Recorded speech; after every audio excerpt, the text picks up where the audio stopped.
What to do next if you're not getting the care you want?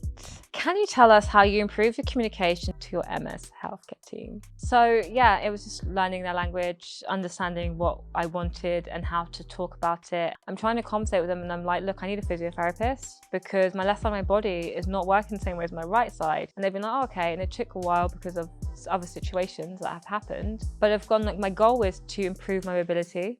Even so marginal, like it could be the smallest amount of improvement, but I want that. And I've had to set goals with them so they can understand that, look, like we're gonna have to find someone. Where did you go to get alternative guidance about your options for your MS care? For me, it's not so much about MS, it's about overall health and the microbiome and the link to autoimmune disorders. I follow the Food Revolution Summit and it's about cleaning up diets and lifestyles to be the best version of yourself that you can be. If you ask for a second opinion and somebody starts trying to like throw smoke at you and obscure you, that would make me want to get a second opinion even more.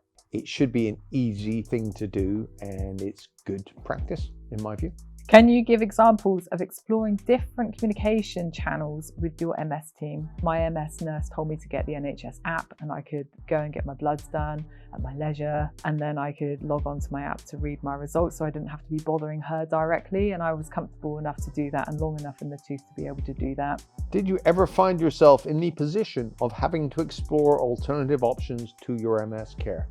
Yes, it came about because I wasn't happy. I'm not a doctor, I'm not a neurologist. I know enough to be dangerous, but I also know enough from life when something doesn't feel right.